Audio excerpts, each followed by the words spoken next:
Thank you for watching EVH Gear Discussion. Brought to you in part by VanHalenStore.com. Please be sure to...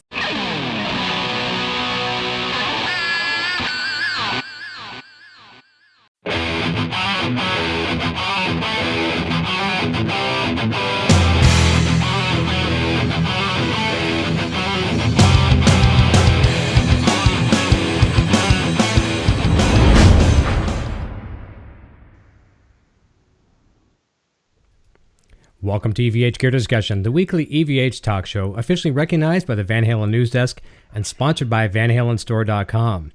From Ontario, Canada, my name is Eric Broadbent, your host this evening, and welcoming back to the program from Positive Grid, Eric Sands. Eric, how are you doing?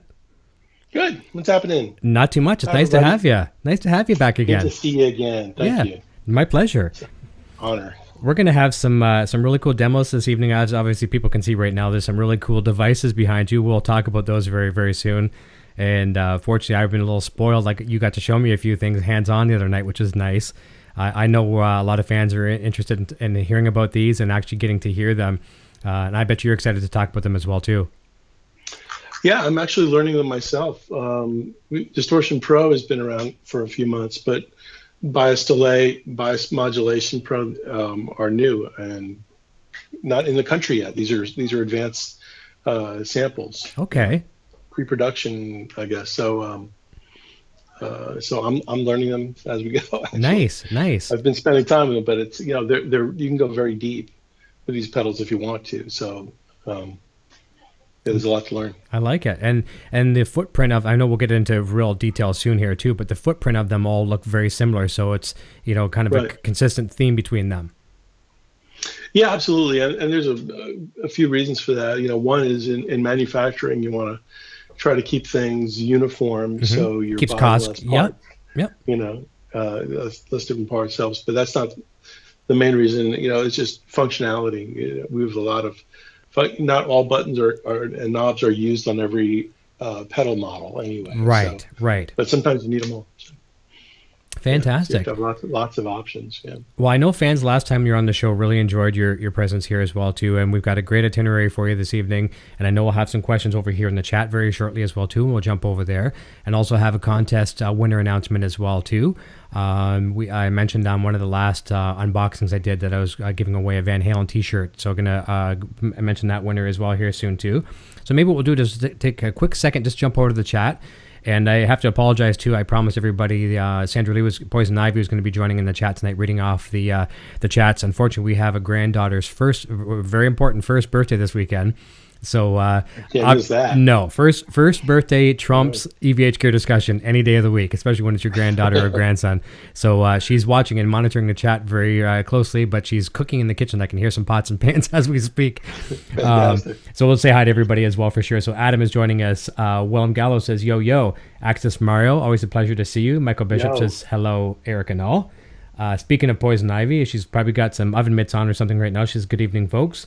Good evening, Eric and Poison. JD Gonzalez says, hi, Eric, with an X on the end, so Eric's to the plural, to the power of 2. Yeah, Eric X, I like it.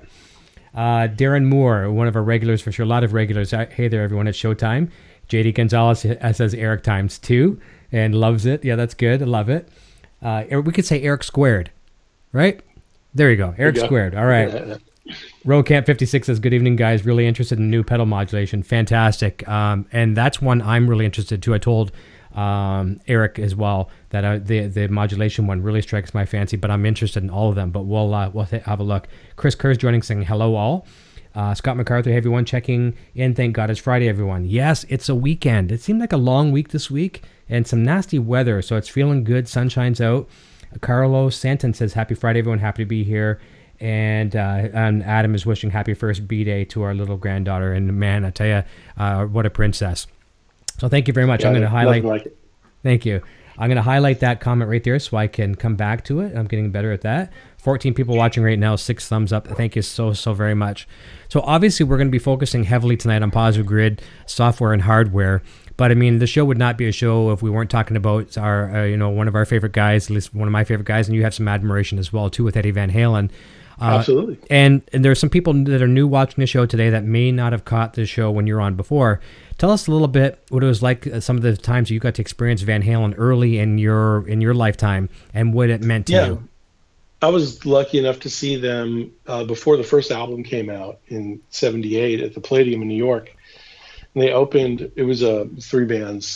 They opened for Ronnie Montrose, who opened for Journey before, nice. Yep. I think, if I remember correctly, Greg Raleigh was singing, so Steve Perry wasn't even there. So it was, but Van Halen just destroyed. It was my first concert, and it just, it ruined me. There's never been a better concert since. And the only other, I've seen them, quite a few times. I'm sure, like a lot of people watching here, but it was just like after a while, nobody wanted to play with those guys. I know. They were just, it was death. It was like watching a 3-ring circus.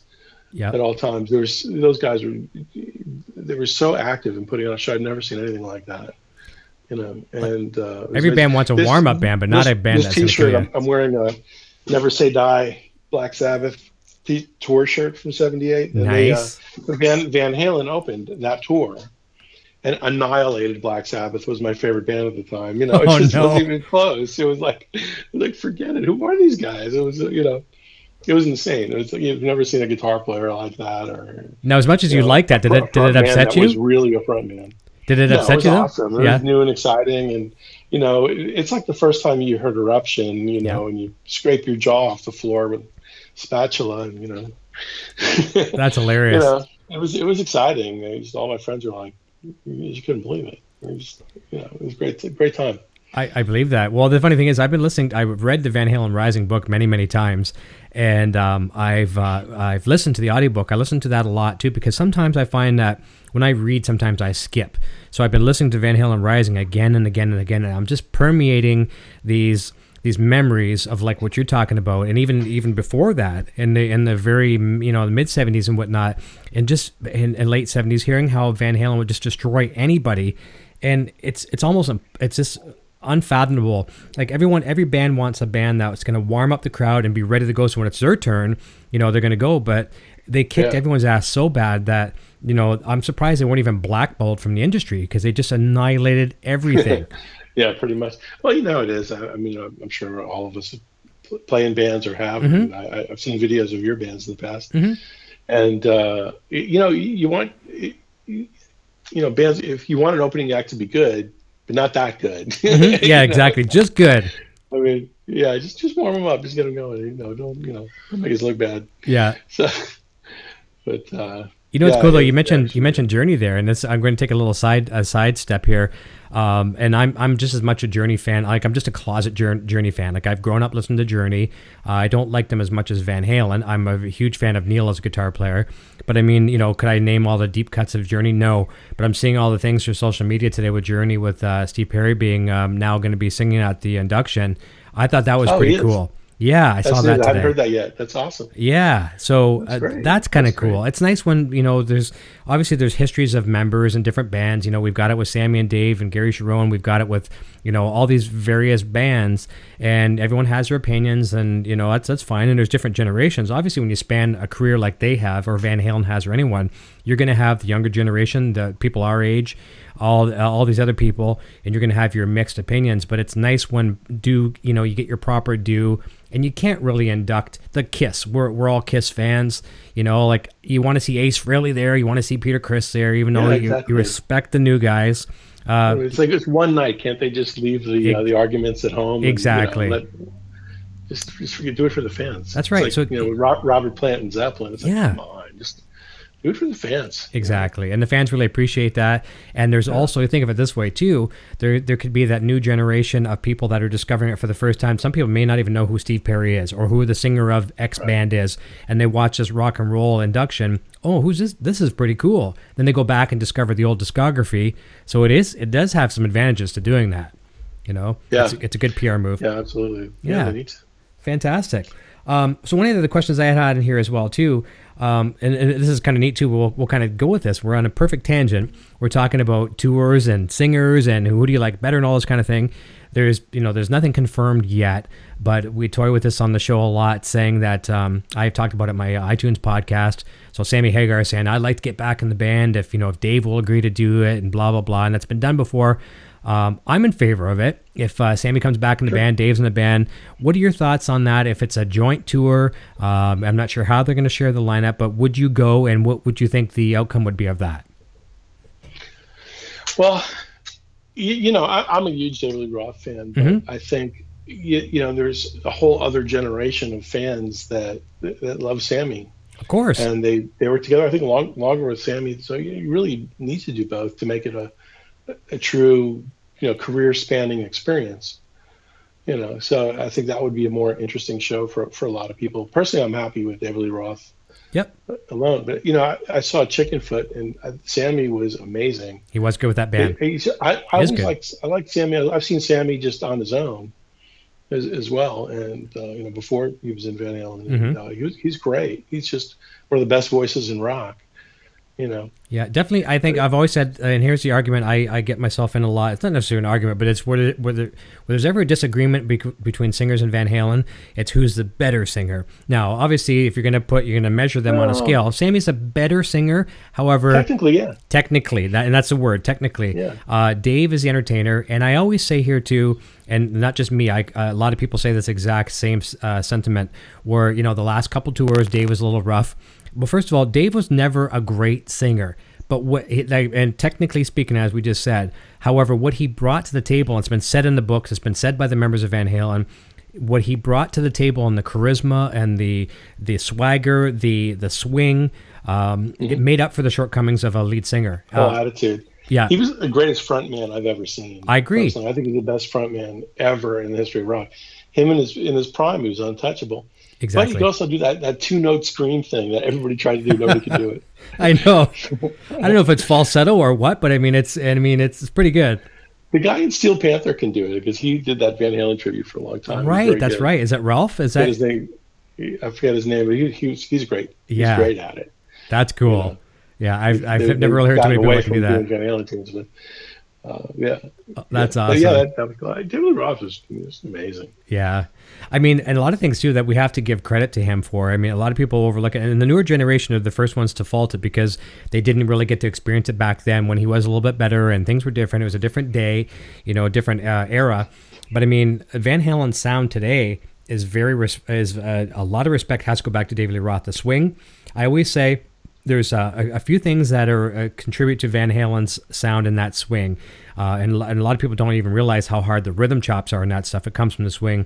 David Lee Roth won with his influence of all the multicultural. I think he wanted to be anything but a white man. I really think he did. He just he absorbed culture and took it in, and whatever he could absorb from people, whether their styles, their dialect, their walk, their everything. That's a good observation. I think the Eat 'Em and Smile album cover is probably truly him. I think so. Yeah. All colors and all. Yeah, he was a huge world traveler and. Very good point. I saw some video or photo, I don't remember what it was, of him, towing his boat down the Nile, on vacation. Yeah. He works harder on vacation than he does in his job. I think he does too. Well, I've said it's the swing from Van Halen, like we were talking, I think we were talking off the air a moment ago, we were talking about I'm the One, and we'll get to that in a minute as well too. But that swing, one of the most difficult songs by Van Halen. So David Lee Roth is, I think, responsible for that. I think Eddie and Alex's father Jan was very influential in that, and that's where that swing came from. And the fact that also Eddie and Alex played together for so long without a bass player, it was just those two, and that's it. So you have to, when you don't have a bass player, you've got to you groove off each other, right? And I think that's three factors. There could be a lot more as well too, and a lot of the different influences they were listening to. But I think those are the three biggest influences on Van Halen to have adopted that swing that is still common today. That's right. You're a big fan, and you study Eddie Van Halen in the band, but to most people, they see his blistering lead technique. Yep. That's as far as it goes. But he's one of the greatest rhythm players I've ever heard. He's just nails some stuff. And yeah, it's a lot of swing. It's like I don't think there would be like, Dokken or like the way George Lynch plays. He has a lot of swing in his playing. Mm-hmm. Warren DeMartini and Rat, and all that comes from Eddie Van Halen. He definitely introduced swing into heavy rock material. Yeah, and you would never think on paper that the two go together very well, but they do gel, don't they? Yeah. It's a swing without being a swing. And the perfect example, I've said this on the show before as well too. I had Brian Young on the show. That was David Lee Roth guitarist during, I think, the 2002-ish tour, somewhere around there. And it was actually a pretty nice celebrity lineup. It was David Lee Roth, Brian Young on guitar, James Lomenzo on bass, and then Ray Luzier on drums. Basically doing the Van Halen thing. Dave had the bleach blonde, real long hair, still hanging on to it, and doing songs like "I'm the One" and things like that. And David had said to Brian basically, because Brian said, "Hey, how come you don't have 'I'm the One' in the set?"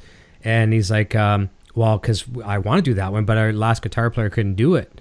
And it is tricky as heck. It's one of those things like patting your head and rubbing your belly at the same time. That swing is insane. Right.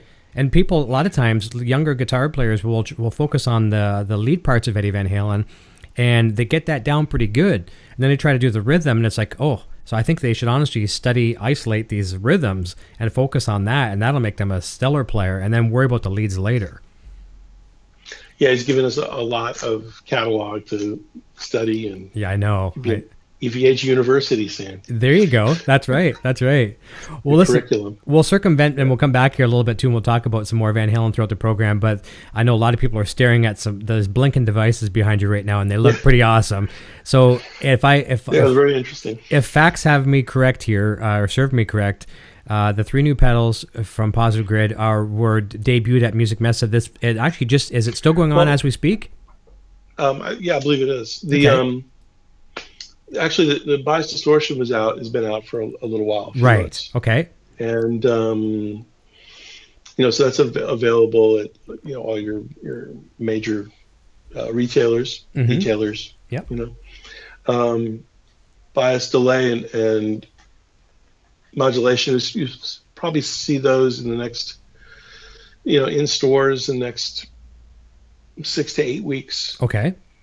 Or so, and they're on the water, headed for America. Nice. Yeah, but the modulation, we just announced it at Music Mesa, and so they're all basically the concept of the Bias ecosystem is sounds that you use in your recordings, maybe through our software, and take them out live and play with the exact same sounds in hardware. So Bias is like an ecosystem where you've got hardware, tone cloud, and software all talking to each other. You can exchange patches and models with artists and other guitar players all over the world. Okay. So, but back up, I'll give you a little bit of history. Yeah, let's hear about it. Positive Grid started as an iPhone app.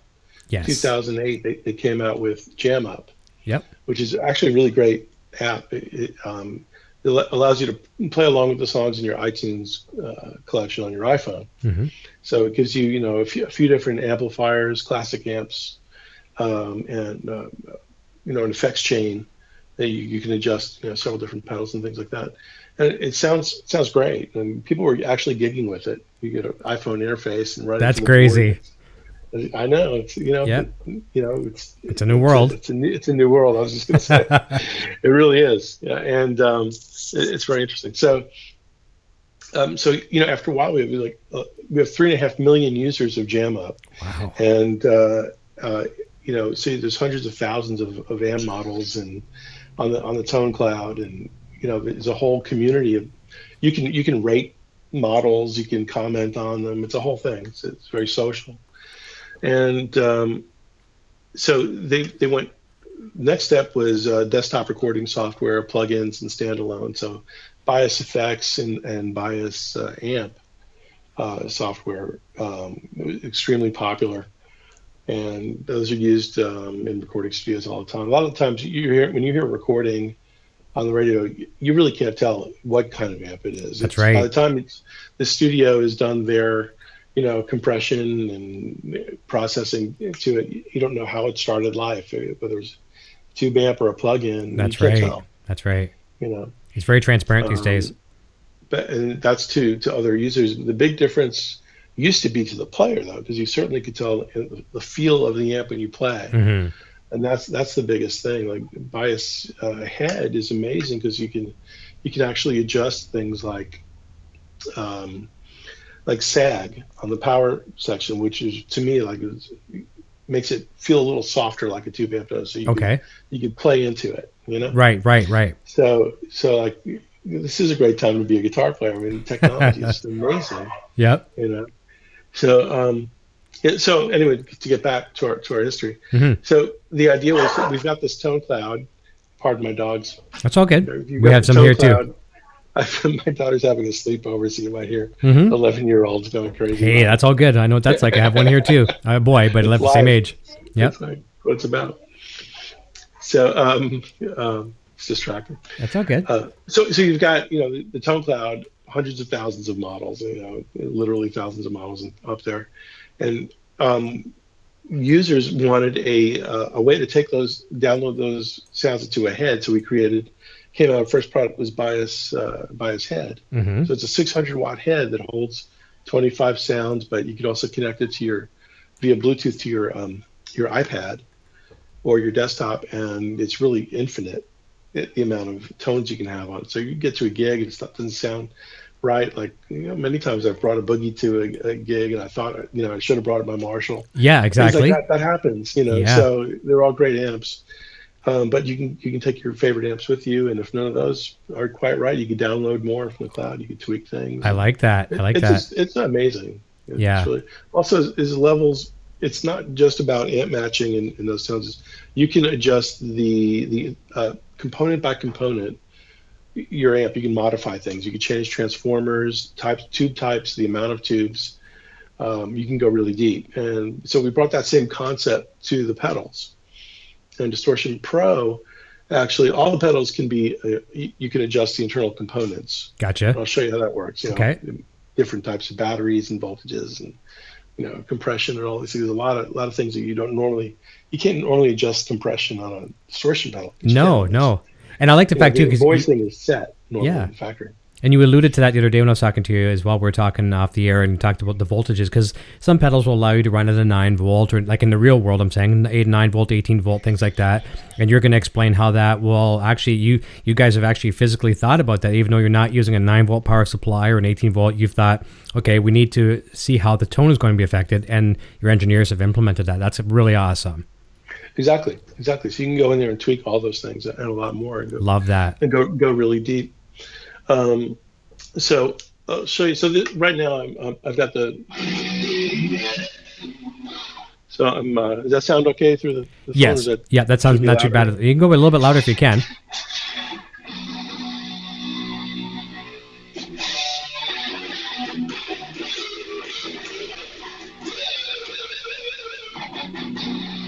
So I'm using a metal tone pedal. It's supposed to be a metal zone. Okay. But I'm not personally not a huge fan of metal zones. They're harsh. Yeah.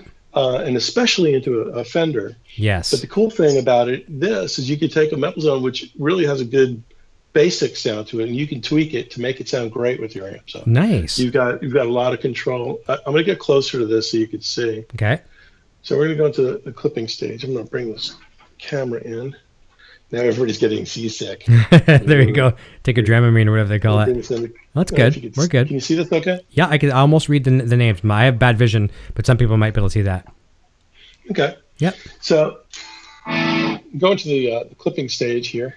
And you've got certain things you can just, you've got a low cut and high cut bandpass filters that are pre-EQ. Mm-hmm. And you've got the same thing post-EQ. So these really change, like turn them on and off. Let's see. You see, they make a big difference. Just. Oh, yeah. That one does. This one does.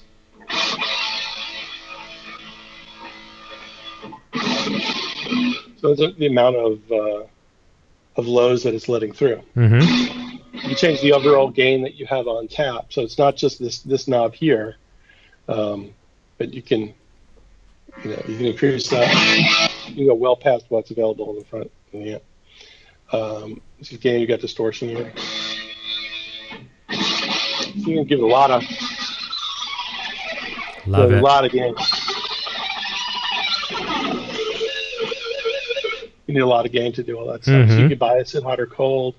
This is kind of cool. Right now it's set on silicon topology. We can change this to JFET, MOSFET, or a tube. Give you an idea.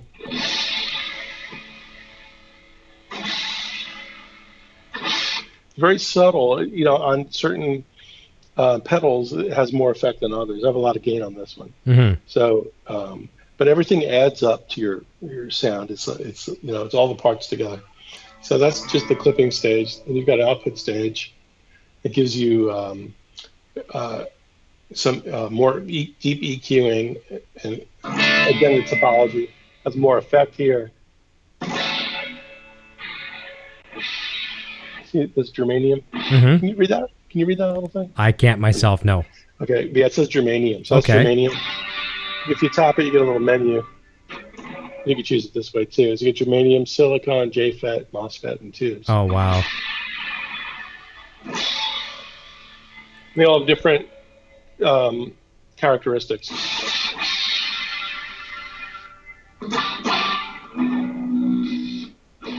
Like that one for this. And then you can go into, you've got EQ here. This is really cool. Just having regular EQ. I know. 7-band, or is that more, what is that, 10? Looks like a 10 almost. 8-band. Okay, 8, okay.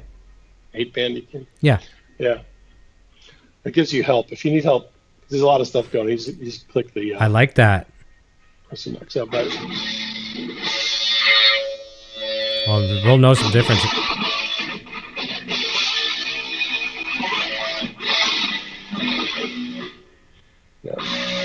Take it out of the chain entirely. And the power module, this is really interesting. In the power section of a lot of pedals, you've got a compressor, but you can't adjust that ever. Here you can.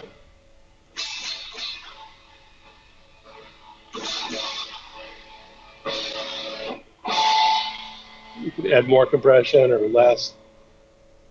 You've got, presets there. You can have, the attack and release. So you can have it slow or fast or medium. I love that. This is really cool on the battery. If you just click the battery, it gives you different power supply options. 12 volt, 18 volt.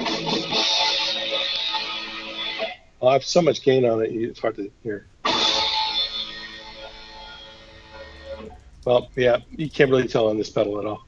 But other pedals, you can tell it's a slight difference in tone. It's very slight. It's nice. There's actually a good question right now too about that. If I can actually real quick, and I know the answer to this, but just so you can address it. The question is this an app or a pedal? And I'm saying it actually is a pedal. However, you just have the ability to have the adjustments on the app. Yeah. Is that correct?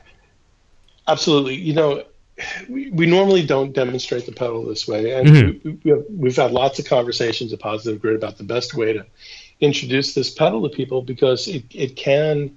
You can intimidate people when you throw too much at them all at once. Sure. So we normally we'll show bias head, and bias distortion just as the products right out of the box, and everything you can do with them. They're more versatile than any other head or pedal, just as is.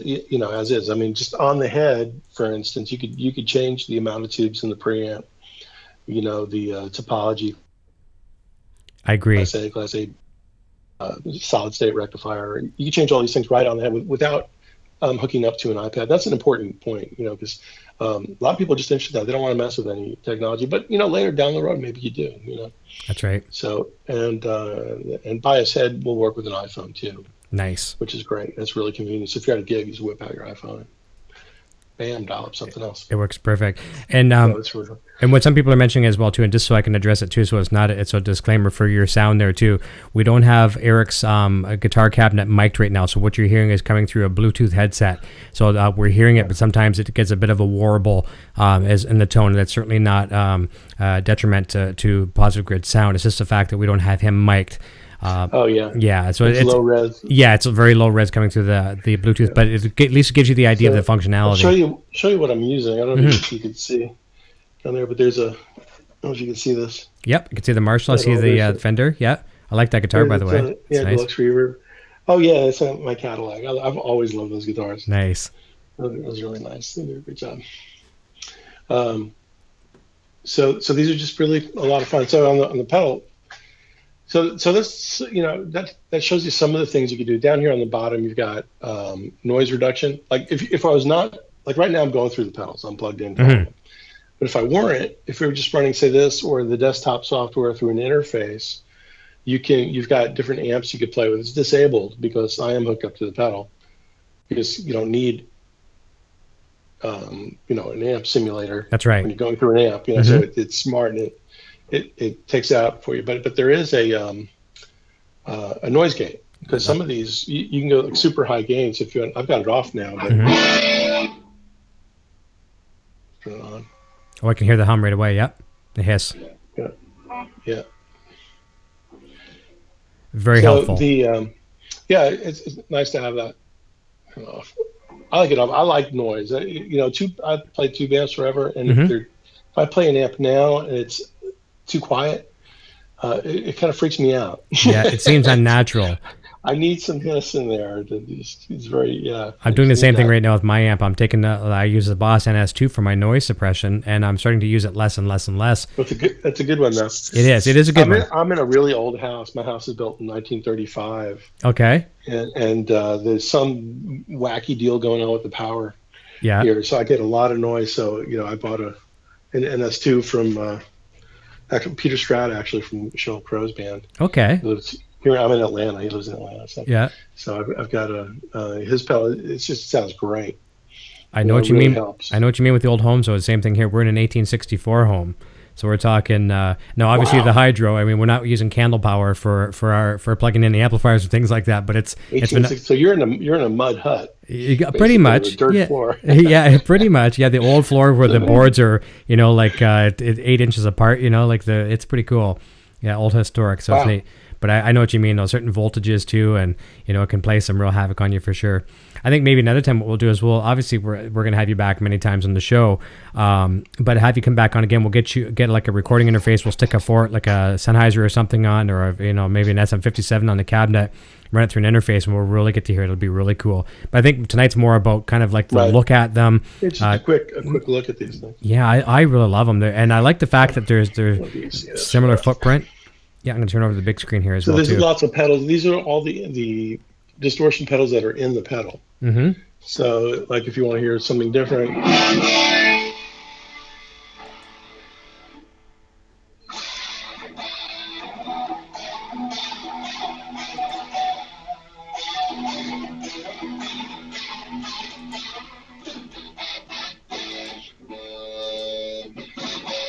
Or you just play around with stuff. Like there's a Sparkle Drive, which is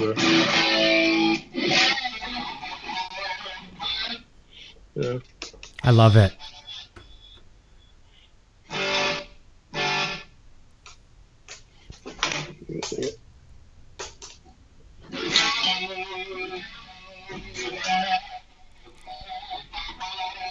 Now, are those all a metal chassis, or are they a plastic chassis? It's all metal. Nice. They look metal. These are all metal. This is like a brushed aluminum. Mm-hmm. They're all just different colors. I guess it's anodized aluminum to get because color on sometimes it's hard. They're it's all deceiving. solid. Yeah, that's nice. I like that, because sometimes plastic can look like metal. That's nice. That's good quality then. Yeah, it's all metal everywhere. Nice. Good. I like that. Yeah, it's heavy duty. It's well made. Mm-hmm.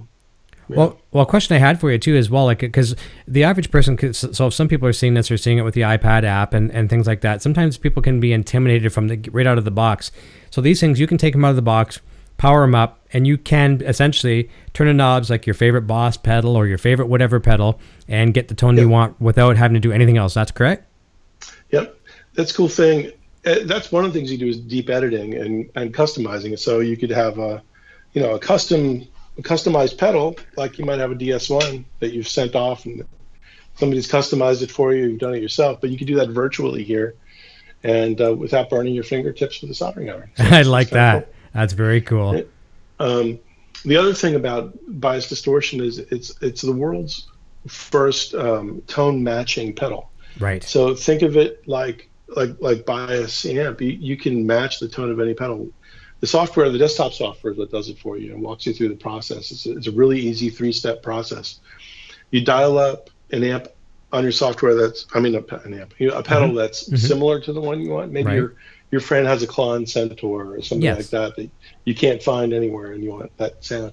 So you find an overdrive and you dial up as close as you can. And step 2 is and then you play it into the computer and it records a little bit of it, maybe 15 seconds.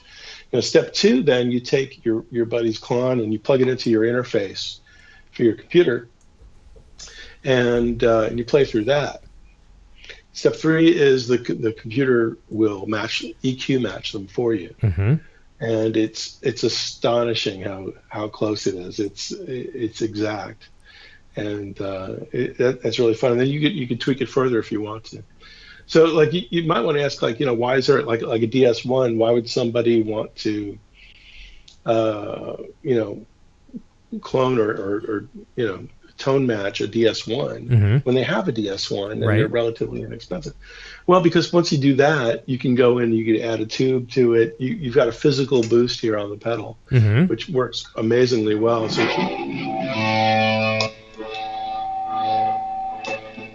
3 types of boost. There's treble, clean, and fat boost. Okay. So you could add that. So you could have like a killer DS1. You could add more gain to it. You can take all the things that are great about a DS1 that you love and totally, make a DS1 on steroids. I love it. That's and then you can go in here and name it anything you want. You just rename it and type in whatever name you want up there. That's cool. Yeah, so it's cool. And you can put a photograph on there. It's neat. Oh, that's cool. You could do whatever you want to it. Yeah, it's really cool. I love that. Very, very cool. It's pretty fun.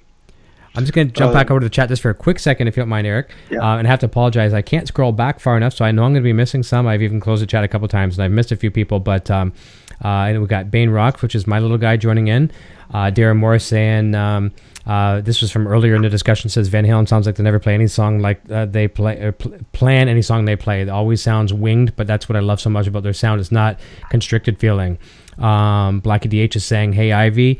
Vinny Romano's joining us. Hey, Vinny, how you doing? Bane Rocks. Let me see. Poison Ivy saying she's busy. Carlo Santin says, I struggle with I'm the One. It's hard to get right. I agree. It's a real hard pat in your head and rub your tummy kind of thing. It's a real swing. If you're not ambidextrous, it's very tricky. And Adam is checking out Poison's greenhouse tour. That's one of the things that Poison does is the greenhouse stuff, which is she's great at. Let me see here. Blackie DH says loves the positive grid stuff. That's great to hear. Let me see here. Surfcat Matt's joining us. E equals VH squared. I love that. You know what? I had that on a guitar at one time. Those symbols, E equals VH squared instead of MC squared. So we're referring to the two Erics. I love that. That's a good one, Matt. Let me see here. Okay, here, this is a good one. Blackie DH says, question for Eric Sands. Any difference in the iPad or computer version as far as the sound on positive grid, like bias amp or bias effects? There's a question for you. Actually, we try to make it so that it's as transparent as possible. Okay. The whole idea is to keep the sound consistent, your tones consistent from studio to stage. Good. So the amp does not color the models that you load into it at all. It just runs them with 0 latency and 600 watts and it blows your pants off. Nice. Yeah, it's a great experience. Carlo Santin says the pedals look awesome, so much fun.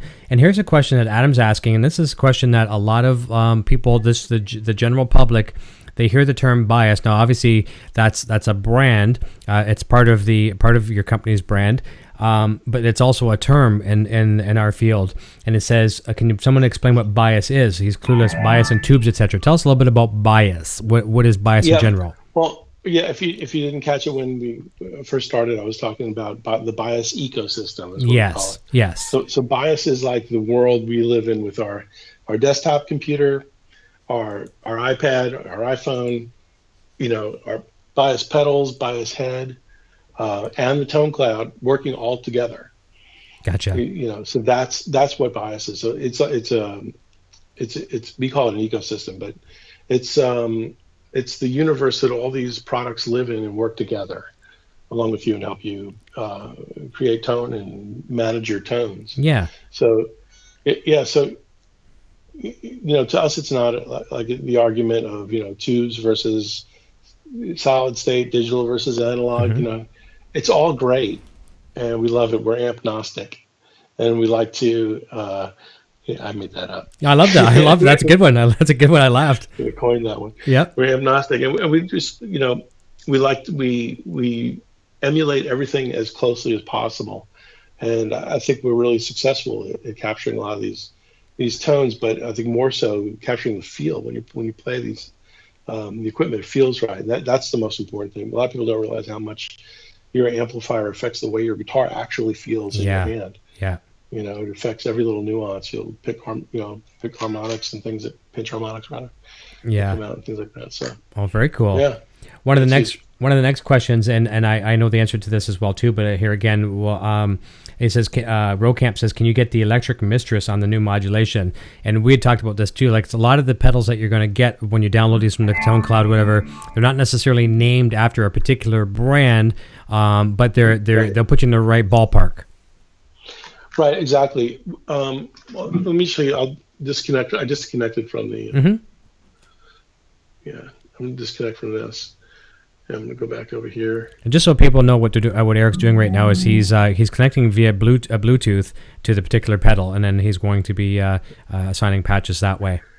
So this one app is called Bias Peddle. Gotcha. And people buy this as a plugin and use it in their software also. Mm-hmm. So it's so now we've got it on the iPad, and it controls all three pedals. So I'm just going to connect to Bias Modulation. Okay. And you go up here to the settings and you hit the connect button. It's gonna, since I've got three pedals with Bluetooth on, it's gonna see them all. Right. And ask me which one I want. So well, I like that. I'm gonna pick Modulation Pro.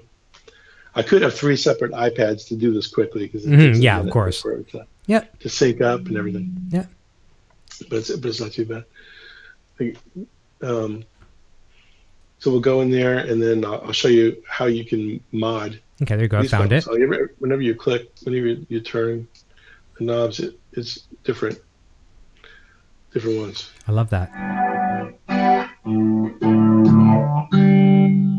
Oh, there you go. That looks familiar. Yeah, it does. Very familiar. You've never seen the guts of one before, so now you can go in here. You can adjust wobble. Mm-hmm. This is wobble. You've never seen a wobble control on a. Love it. That's really cool. So you can do some unique things. I'll take that down a little bit. You can go in there. See, it's off now. Mm-hmm. You can change the LFO, which is like the shape of the sine wave. Right. Like a curvy sine wave is analog, and it's the most pleasing to the ear, and that's the one we all really like. But you can get crazy with it and go to like a really square wave like this. Oh, I hear that. Yeah. Very sharp edges. And yes. It changes it very sharply. Now I'm seeing that the three lights are blinking on the bottom. Is that you'd want to use that? I gotcha. The three lights are blinking because you're waiting for a commit. This is the modulation engine. Gotcha. I'm sorry. No, I'm sorry. I overstepped you there. Can you hear me now? Yeah. Okay, good. I see the three lights that are blinking. Is that waiting for basically a commit to be a change to be committed to one of those spots? When you're connected to the pedal, the the iPad is controlling it, so it's pretty much locked out. You can adjust certain things, but it's I just work in here and save it, and then you can just shut that off and use the pedal and take it to the gig and not worry about it, because you're not going to be sitting there at a gig adjusting things. No. That's right. You want to have it ready for the gig. Yeah. So you've got a ring modulator you can put in there. I like that. I hear that.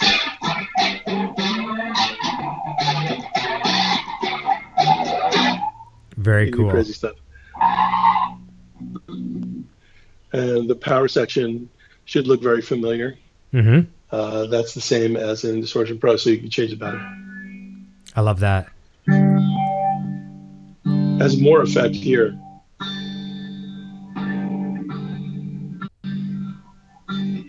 And you've got your compressor section here. And so you can do deep editing. I love that.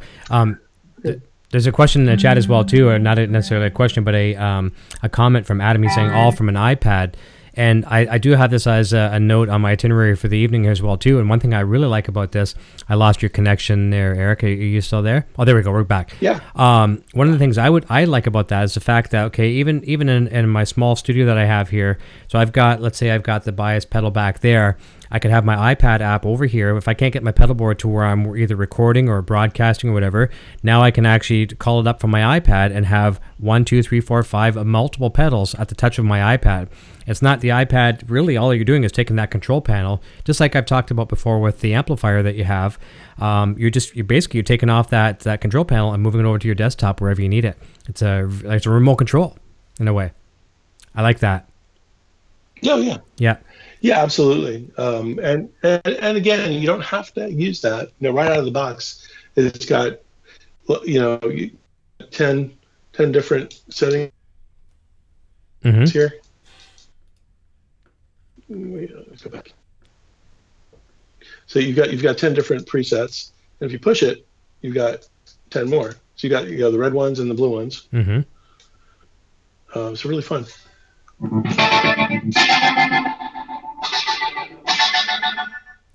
Really inspires the creativity. You can. Yeah. Oh yeah. It's really a fun thing. That's what it's all about. Really, it's just a creativity tool. I love it. I love it for sure. And then the delay is a lot of fun. I'm gonna turn this thing off. Yeah, delay really inspires a lot of people. Delay is one of my favorite effects too. So now I'm just going straight into the amp and the delay pedal. But you can set these up for all the pedals are either true bypass or buffered bypass. Nice. You've got your choice the way you set it up. I like that as well. Really neat. So I love digital delay. One of my favorites.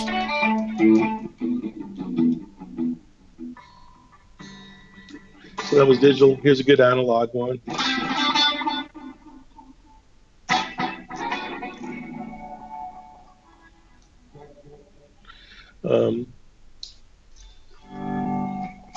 Tape delay. There's a cool.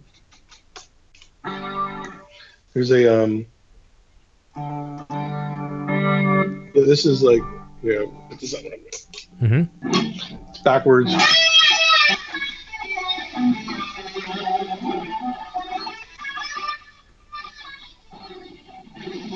That's neat. It's pretty fun. Yeah, that's cool.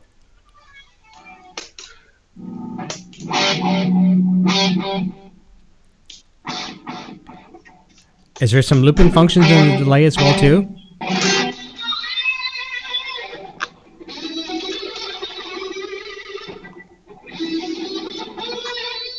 Notice you have a separate reverb control. Yeah, I hear that. I'm sorry, you were breaking up there. What? No, I said, is there a looping function in the delay as well too? I can't hear you, but we do have a separate reverb here. Okay. And so that's a neat thing to have. There's actually modulation in this pedal. See a modulation mix here? Okay. So you're hearing some phaser in there? Yes. I'm going to connect it to the pedal actually for you so you can see this. All right, disconnect. Modulation pedal. Now I'm going to go to the delay. go to bias delay here. And show it. That hook up. This is where we need like Girl from Ipanema. Yeah, exactly. That's right. While we're waiting. Yep. Play some music in the background. Okay, here we go. So you can go into this. So we're in this delay, which is a straight delay, but there's a modulation stage. Mm-hmm. There's a mod engine you can use, and on here you've got chorus, flanger, phaser, and tremolo. We'll turn that on.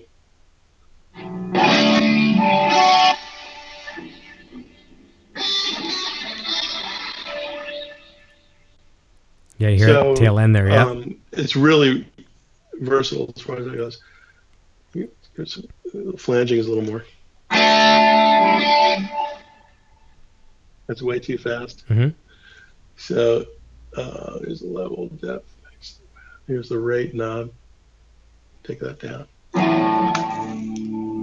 Turn off this gain. Mm-hmm.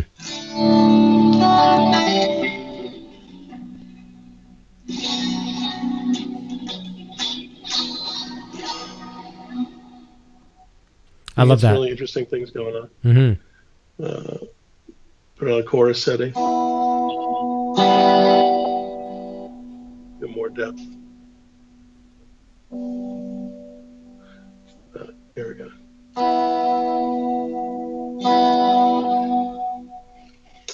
Let's add a little of this.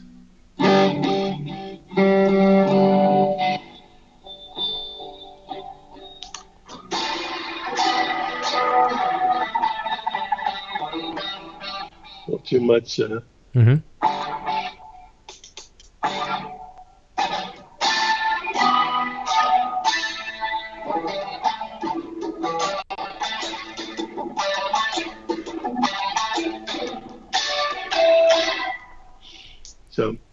So it's fun. So you get a lot. It's not just delay. So you've got a lot of modulations in there to play with. And I like there is that. Noise reduction again, and you've got your there's some amps in there. When this is not hooked up to all this stuff, you can maybe if I can show that to you real quick. Mm-hmm. I'm gonna disconnect it now. So now I should be able to. So here's some amps you can play with, and you can choose different amps. Oops. Oh yeah, here's the menu. So you go down here, there's quite a few things. So there's a little Marshall Plexi. Because when you're hooked up through an interface or playing this iPad only without anything hooked up to it, mm-hmm. you can you need an amp to play. Yes, you know? yes. So you've got all that in there. And so it should also know that the software it comes with bias pedal or bias amp. It's a $200 software package that's included free with the pedals. Very, very nice. The pedals sell for $349. Okay. I'm sure people are wondering. Yes, exactly. That's good to know for sure. Yeah. And so but yes, $349 for the pedal, but you're getting $200 software package with it. So that's pretty cool. I love it. If you have the people jumping over in the chat, and I know I've missed a few, and I have to apologize. I just can't scroll back far enough. So we've got Bozique joining. Bozique, nice to see you in the chat as well. Let me see here. Bozique's been giving away a rash of gear lately, just getting rid of some stuff and passing it on. It's very, very kind of you. James is joining us from Ottawa. Let me see here. So a lot of people are waiting on the waiting list from Bozique for some used gear. Very, very nice. Let me see. Let's jump down. Let me see here. Yes, and that's the thing too. Some people are talking about the sound quality right now, and here again, please don't let that reflect the sound of Positive Grid software. It's just because we're going through a Bluetooth headset, and it's great for the voice environment. It's just we don't have a mic on the cabinet, and I will have you back again, Eric. And we'll stick a mic on that cab, and I we'll can turn it off for a second and see if the phone picks up better. Yeah, let's try it for a second. See what happens. Yeah, let's try that. I can't hear you. Yeah, no problem. Check 2. Can you hear me? Yeah, I can hear you. Yeah. No, yeah, you're fine. Yeah. Okay. Let's just see what it sounds like. Just play a note.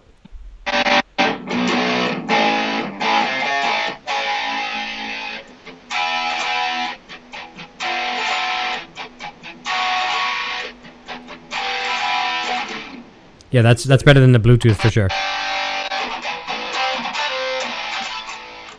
Yeah, that works. That helps a little bit for sure. Good. Sounds better. Yeah, so hang in there with us, guys. That's good. Let me see who else we got. Darren Moore. So that's what Darren said. He is going through a Bluetooth and it's compressing the sound because it's only meant for speaking. That's right. Very good point. Let me see here. I like this too. Darren Moore says, add more distortion to a DS1. Prepare for the apocalypse with beginning metalheads. That's for sure. Yeah, totally. Yeah, I love that. The idea. That's right. We're just trying to bring around the end of the world. End of the world. I got you on that one.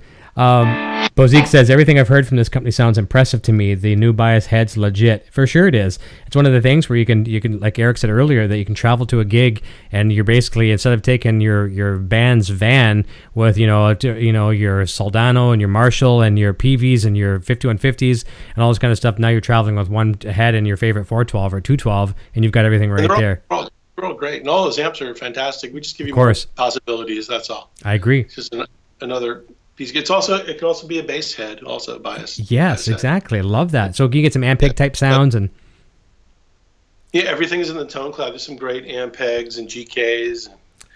There's a flip top in there. It's amazing. Love it. We're adding more all the time, and that's the fun part of it. Yeah. I love that. A few other people jumping in as well too. Sean Zimmerman. Sean has been a little under the weather for quite some time. I hope he's feeling better. Let me see here. Adam says Eric Sand's setup looks like a spaceship. It's very nice. It's quite the control panel for sure. And how do you combine the apps like amp and effects? Okay, so here's an example. Blackie DH says, Eric Sands, how do you combine the apps like amp and effects? So some people would buy the bias amp or they might buy the bias effects. Explain the difference between the two.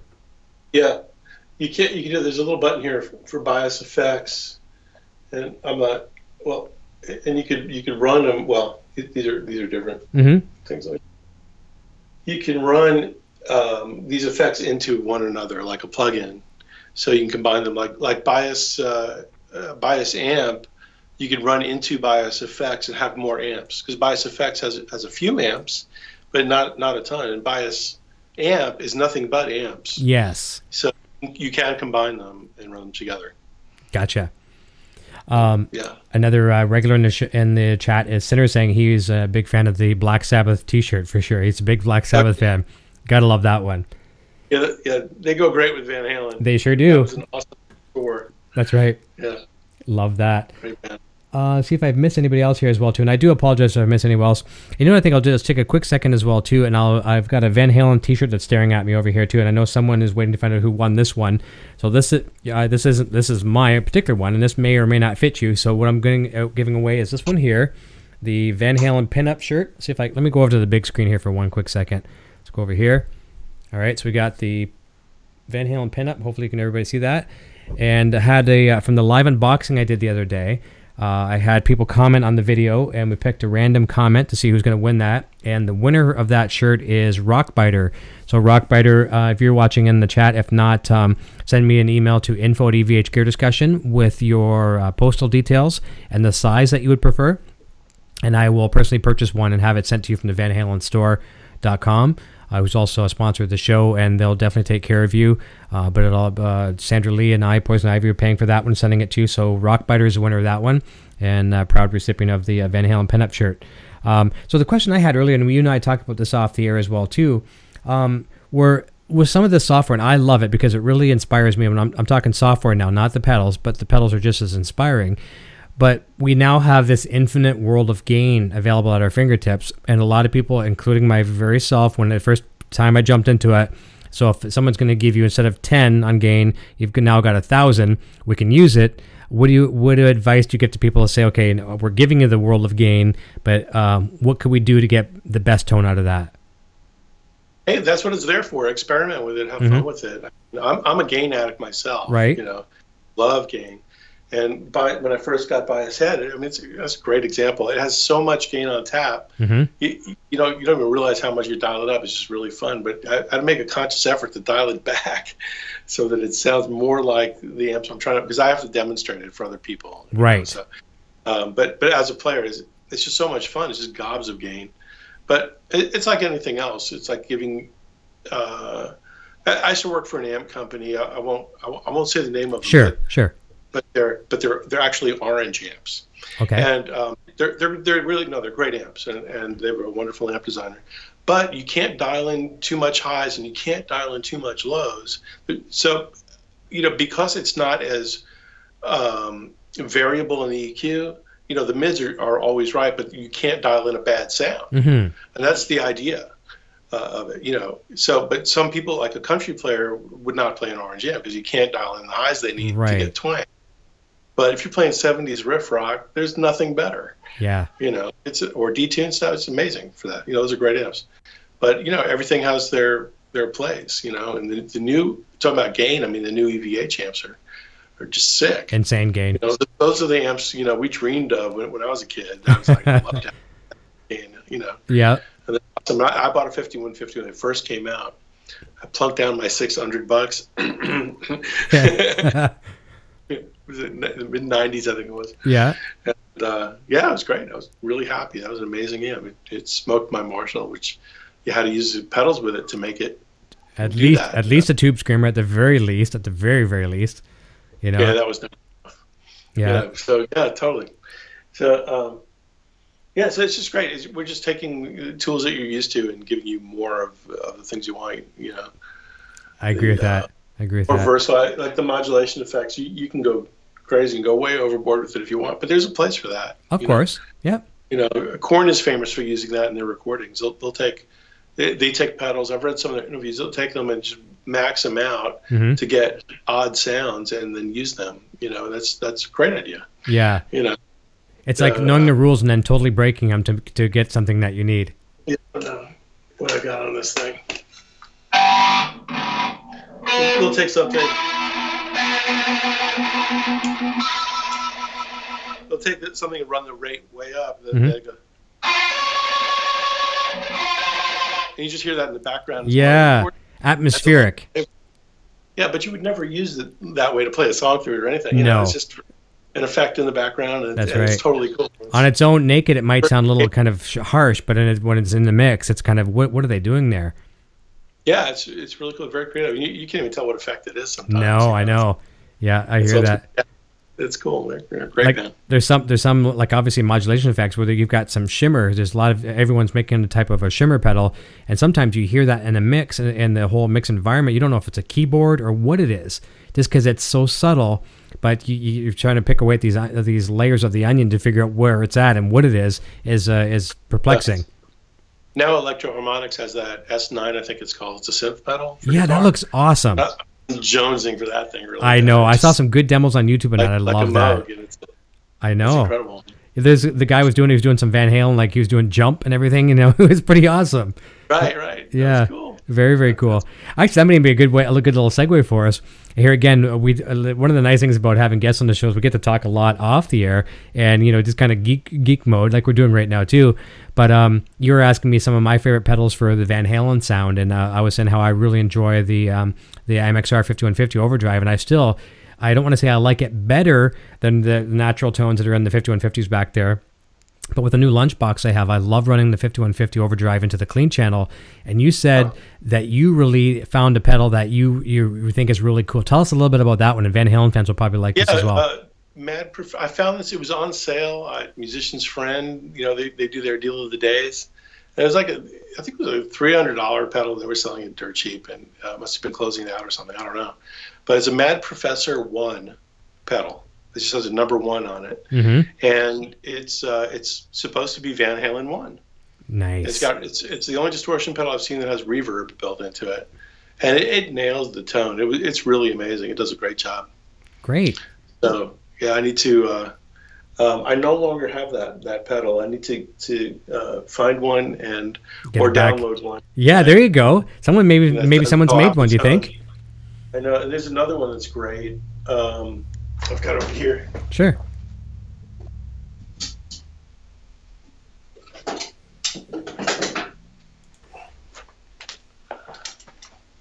Yeah, T-Rex makes a really cool pedal. It's called Mean Machine. Okay. And it's a dual distortion pedal, which is really cool. But it's super, super high gain, and then it's like Marshall type mids. Okay.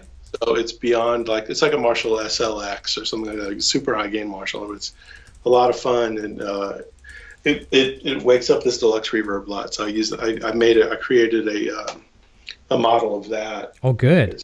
It's in here somewhere. Oh, that's my delay.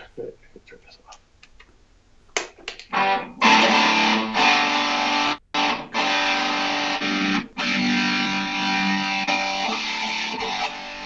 think that's it.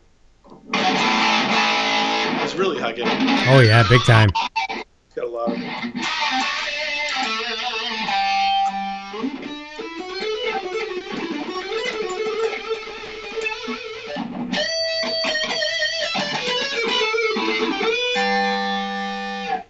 Big time gain. I think that's what, yeah. Love it. So it's just fun stuff. So you can take all your favorite pedals and put them in here and have 20 and go to a gig. I like that. Whatever kind you need. That's cool. Very, very cool. Well, so you have like 3 presets and then you got your boost for everything. Great. Yeah. Everyone likes that for sure. Yeah. Right on. One of the other questions I had on the itinerary for you was obviously, I lost your connection there again. Hopefully it'll come back. Yep. Hang on a second. No problem. Okay. Good. It was my low battery. Oh, yeah. I'll do it every time.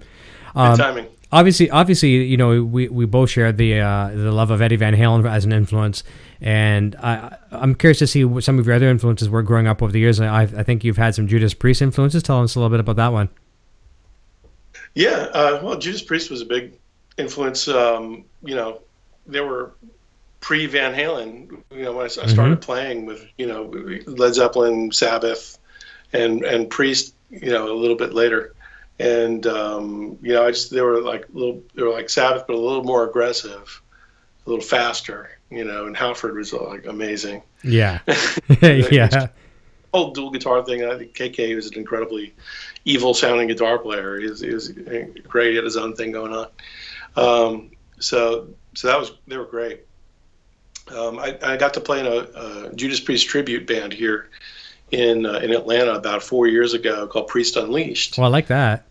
So that was like a dream come true. Usually you go to audition for these things and you'll play like, you know, 4 or 5 songs and yeah, we'll call you later. It's like 20 songs later, we're on the phone trying to book gigs. Wow. We're like, we're ready. Let's just go on. Like, yeah. So because we all grew up with this stuff and we love it. And it was great. And so that was a lot of fun. And then we got interviewed and then put on KK Downing's website. So I think it's still up there. You know, the band's broke up. We're still on the website. So. That's great. But I was tipped in. I had the wig and the red pants and the whole deal. Oh, yeah. That's fun. It is fun doing the tribute thing, too. And it's a tough gig, too. A lot of people don't realize how hard that is because in some cases, the tribute bands, well, actually in a lot of cases, tribute bands will play in the areas where the band themselves may not go. So you're the best thing that they'll get to experience. And it also presents a lot of pressure on you as a guitar player or the drummer or whoever you are, the lead singer in the band. And so it's big shoes to fill for sure. Yeah, it's really, the whole tribute band thing is fun. I've done about 5 bands now, and it is the funnest thing ever. Because now, you know, I'm a little older now, and I'm not trying to get signed like I was back in the 80s, and I'm just playing for fun, and I'm having more fun doing that than being so serious about it, chasing labels and all that. And, you know, so you know, I play for my job, too, which helps a lot. It's of a lot course. Of fun. But, yeah, I was in an AC/DC tribute band playing bass out in L.A., and like some of the best gigs ever is a band called Noise Pollution. And there's few things are more fun than eighth notes through a big SVT cabinet. It's, you know, the thing is a weapon. I know it is.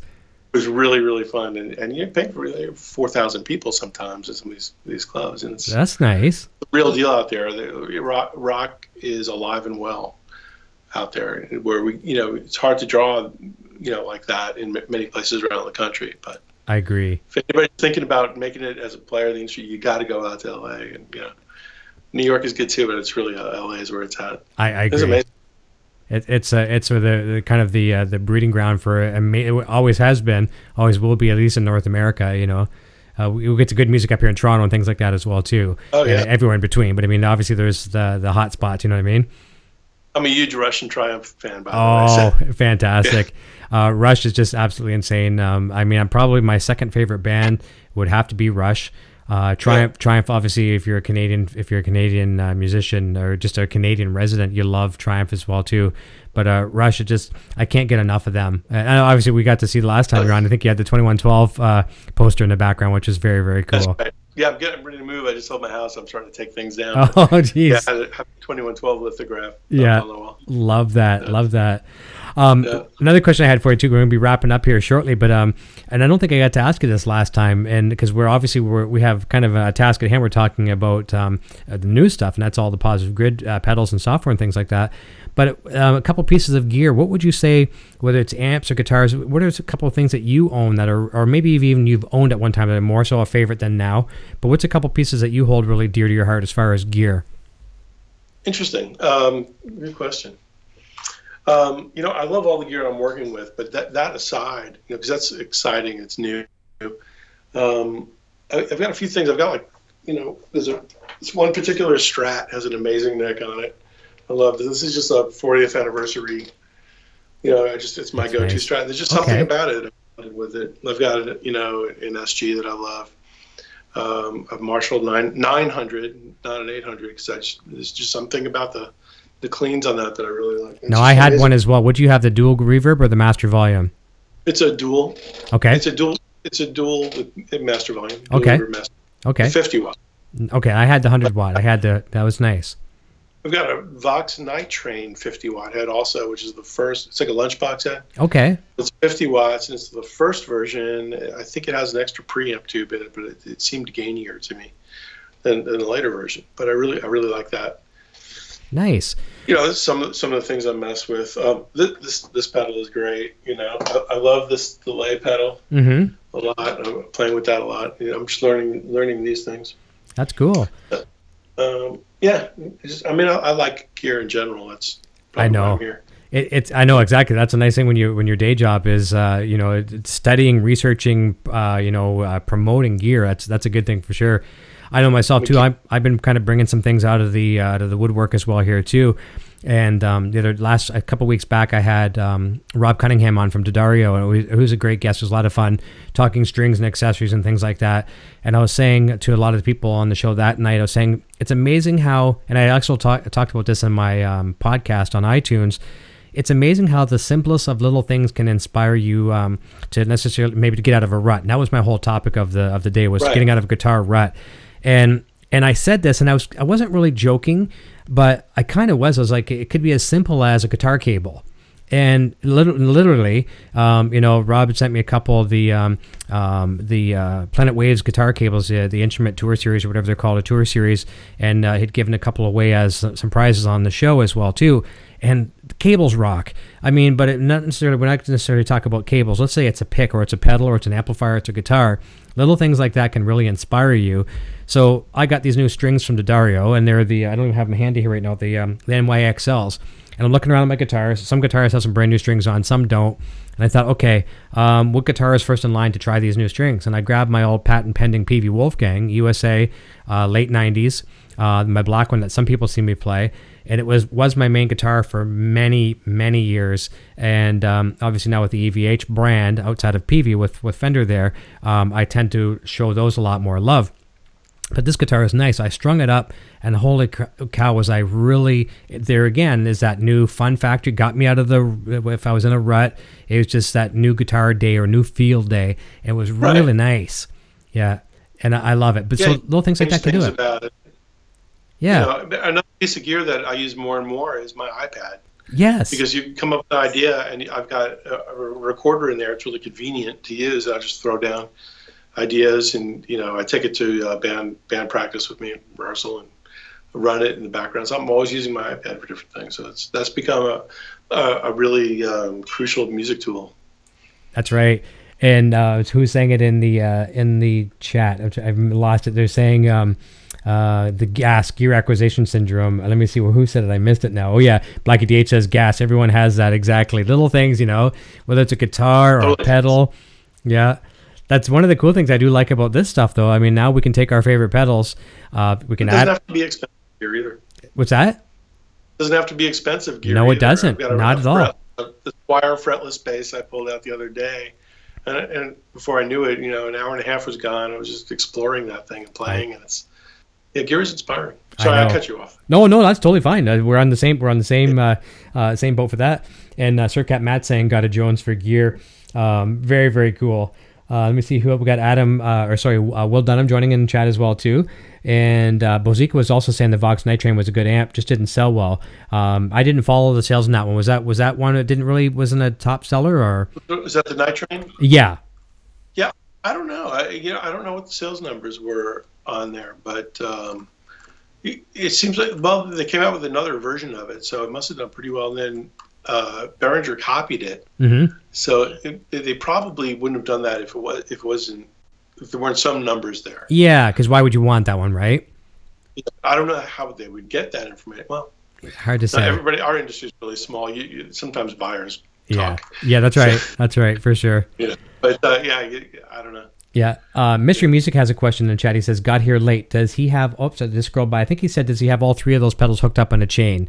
You're just running one out to the other, right? Yes. Perfect. Yeah, they're all hooked up right now. Yeah, for sure. And also the same person, Mystery Music, is saying Rush is awesome as well, too. And I agree, for sure. And I would love to just have some of that. Speaking of Adams, we have Futone, Adam Reaver. Fantastic. Good to see the brother from the other Tone Mother. Adam, obviously. Good to see Adam. Oh, there we go. This is Triumph.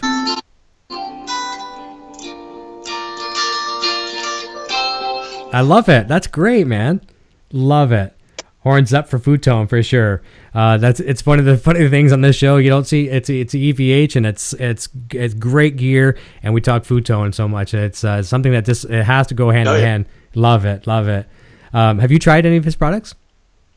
Yeah, a good friend just sent me a trem block. Okay, nice, a trem stopper. And no, it's like a heavier, like a brass the actual block. I thought you. Sorry, the actual block. Gotcha. And, it really works great. It's nice. My first one of his products. I'm really impressed. Good. Well, that's what job. That's good to hear it. So there you go, Adam. That's one of the things I tell people on the show a lot. There's going to be certain things you're going to see right away, and some people will come to me and they'll say they're on a budget, and so where do I start? I say, okay, well, if you're on a budget, the first thing you're going to notice a huge difference is right away is the block. And one thing I really like about Adam, and I know this about you with your company as well too, that there's great pre-sale support.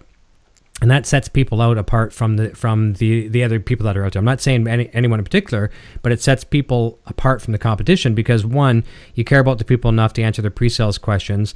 Adam is the same way. Okay, well, I don't know what do I need here. Like, I mean, I've got this guitar and I want it to sustain more. He'll say, okay, well, if it's this particular model, you're going to need this one. And then from there, okay, so if budget isn't the option, okay, so I've upgraded my block, what do I do? Now we look at some stainless hardware, some titanium hardware, some of it's cosmetic. Yeah, it is endless, but there's a kind of almost, you can go crazy if you want, but there's almost like a default kit that I try to push that is simply the block. It's some of the stainless hardware, and some of it, here's a good point, I think, if I can make one piece of advice or give some advice to people, some of it may not necessarily be the tonal difference, it's the longevity and the wear factor. Some of this stuff that you're going to have on your guitars, some of us do keep our guitars for eons, and I encourage you to try to keep your guitars for eons. They're going to strip, they're going to get rustied and oxidized and all this junk.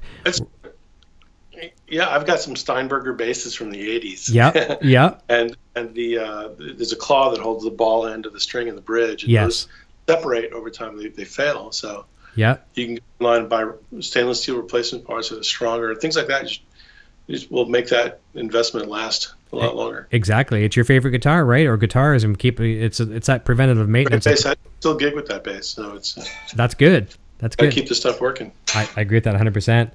So let me see here. Oh, that's good. This is good to know as well too. This is something kind of local to me, and I have a lot of American friends, especially right across the border here. Sinner's saying Motor City Guitar now has Futone in stock. That's fantastic. Good stuff. That is a great store. It's like an old movie theater. Do you know about that one? You obviously probably do. I've been there. That is an incredible store. Yeah. Actually, I need to call them. They'd be a good dealer for us. I've been in there. It's a really impressive place. For sure. That's where I saw my first Kemper. I was really impressed. Okay. With that product, and that whole genre of amp modelers, things are really growing right now. Yeah.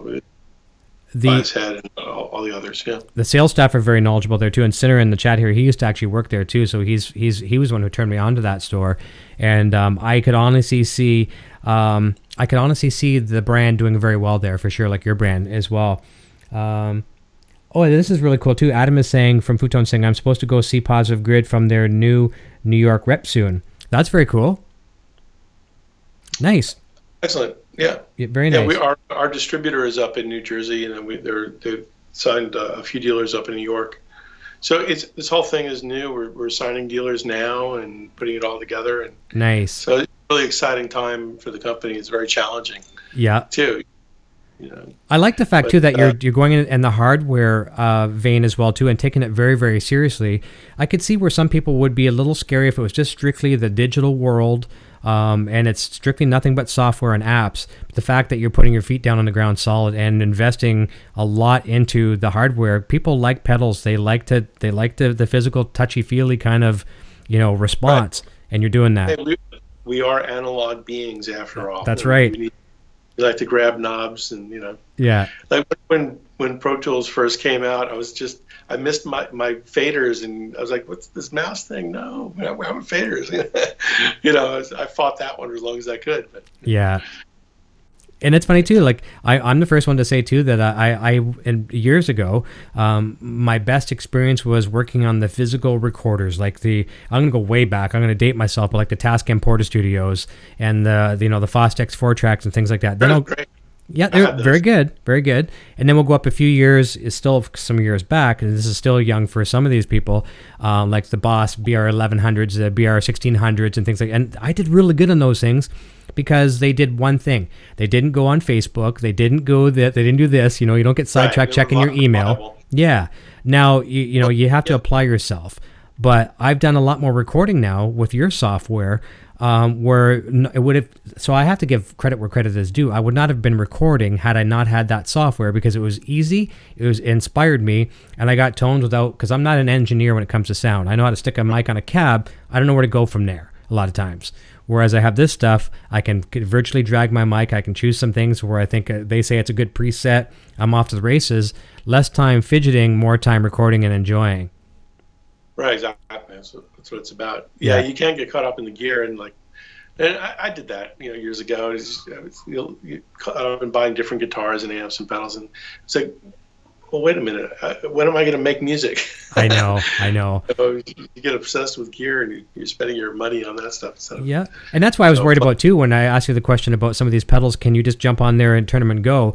And I think where Positive Grid is doing something really, really good is the fact that, number one, for the guys like all of us that want to just open up the box, plug it in and out, go to the amplifier, turn a knob and go, you're thrilled. But there's the other guys, some people aren't these guys, but there are the ones that want to just experiment till the cows come home and use these algorithms and do all this kind of stuff, and you can do that. So I think it's nice that you cater to both sides of the coin on that. Yeah, you can go as deep as you want or just take it out of the box and never hook it up to anything, and it'll sound great. So, yeah. Here's a very good question, and this applies to some of my folk over here on this side of the border. Rocamp says, is Positive going to distribute in Canada? Is it something like Long McQuaid might see? That's our big dealer. That is something we're working on right now. Good, okay. And, yeah, Long and McQuaid is a great dealer, so yeah, we'd love to be in those stores, and so we're working on all that, and we'll hope to have that in place very soon. Fantastic. Up in Toronto as well, too, we've got the Steve's Music, which is another big one. That's where pretty much any of the celebrities they play in Toronto, if they're not hitting a Long McQuaid, they're hitting Steve's Music down on Queen and things like that.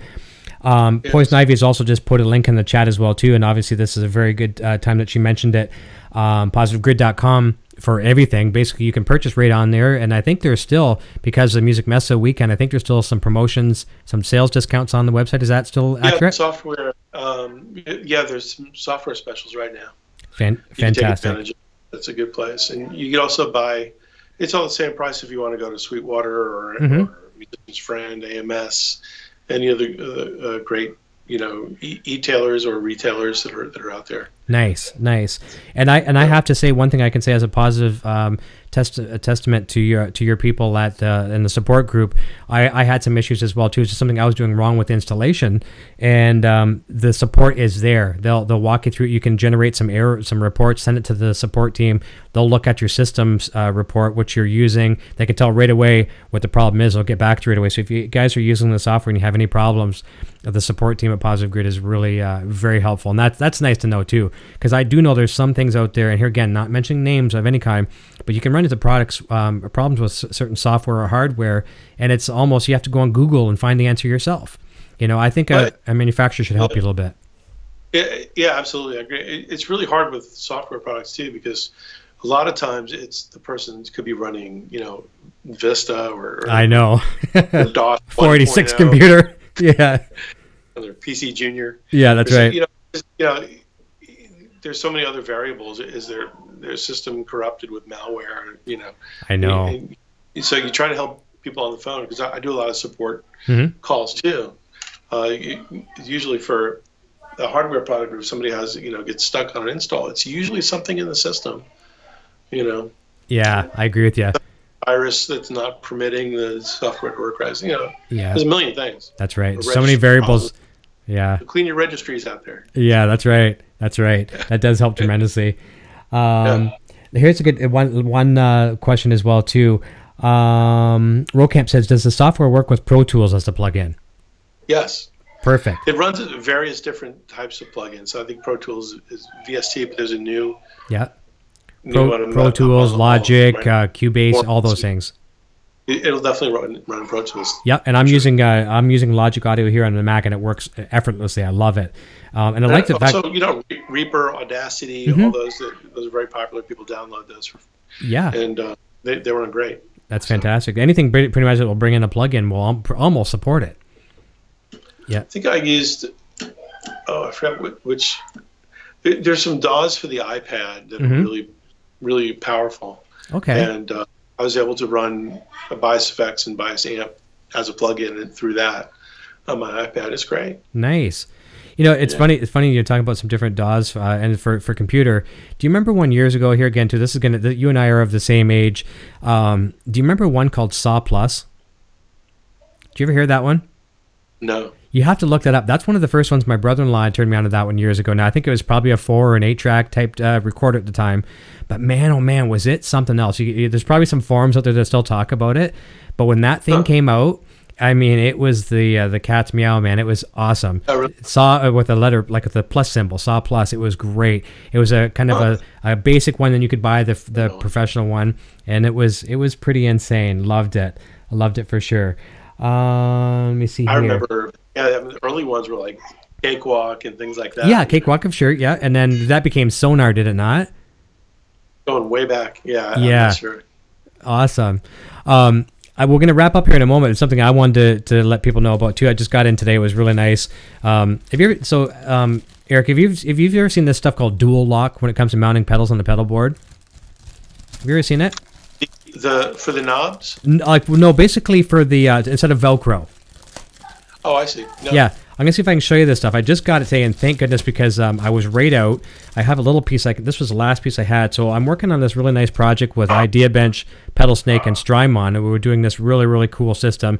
So here's what dual lock looks like. Let's see if I can put it to the camera here. It looks like Velcro. Turn it a little bit of an angle, but it's more of a plastic nylon material, and it's got the adhesive on the back.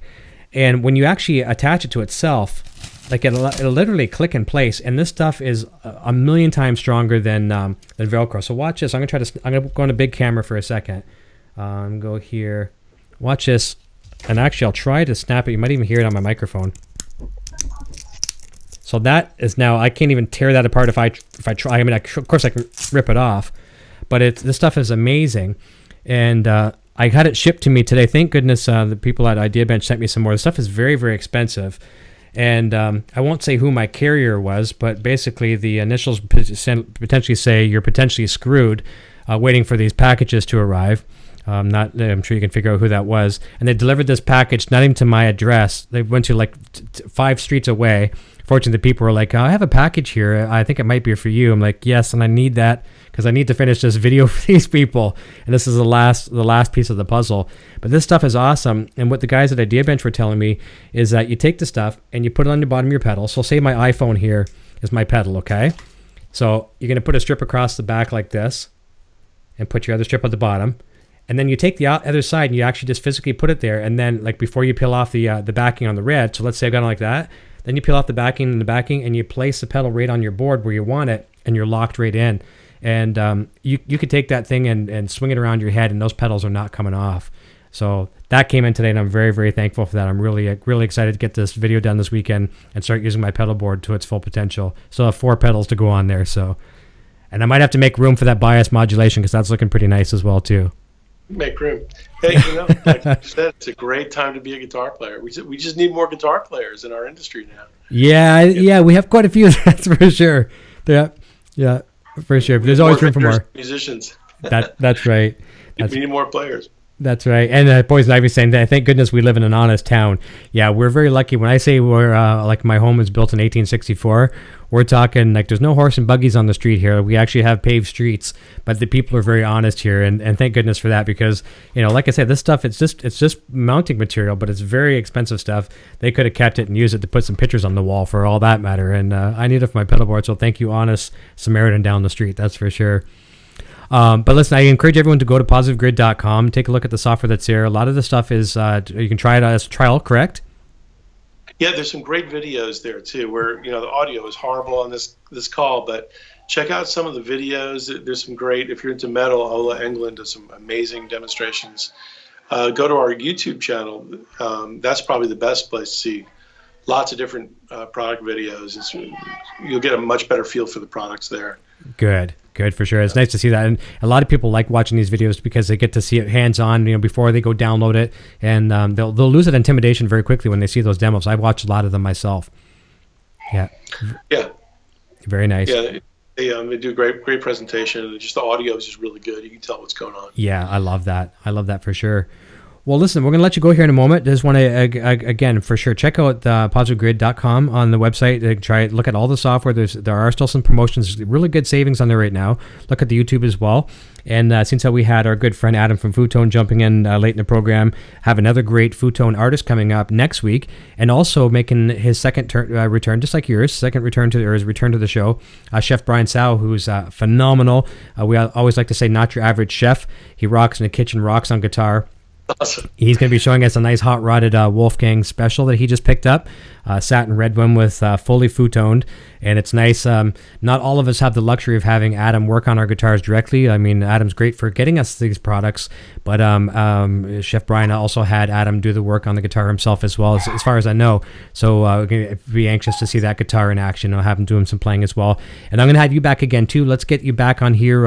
We'll get the pedals into the stores, get some feedback from some of the buyers and some of the dealers, and we'll get a mic on your cabinet, get you an interface set up, and we'll do a really good demo. Do it the right way. Yeah, but it's nice to have you back and see this stuff. I know people are really excited about it, and I'm sure they can on the website too. They find out where they'll find the pedals in the stores. Or does it say like the retailers there as well too? Yep, we've got a list of dealers on there. It's growing every day. Good.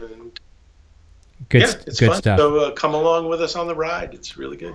Awesome. Rock and roll. That's fantastic. I'm going to let you go in a moment. Don't hang up yet. I'm going to turn it over to the little man here in a second. I want to thank everyone for joining in tonight. It's been a fantastic night. Hopefully I was able to do the typical tradition here and warm up your weekend for you. It's Friday. Looking like weatherman saying it's going to be pretty good out there. We'll keep our fingers crossed. And I hope everyone has a fantastic weekend.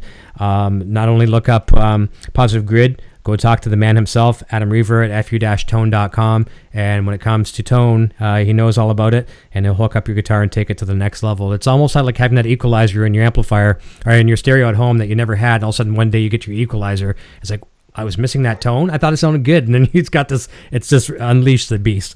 So there you go. Adam saying, thanks, Eric times 2. That's right. Eric to the power of 2 this evening. People are going to say, oh, man, 1 Eric was too much. Now we got 2. All right. Two Erics. I love it, man. It's all good.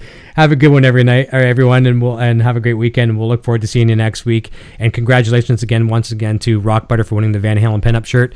Make sure to message me at info@evhgeardiscussion.com. Tell me your size, your postal address, and I'll have that shipped out to you right away. So I'm going to turn it over to the little man. He's going to say what his name is and what he's playing. And we'll talk to you all very, very soon. Have a great weekend. Cheers. Awesome. My name is Eric, and I'm playing love game guitar. Video production services provided by Design 39 Media. Visit design39media.com for all your website, photography, and video production needs.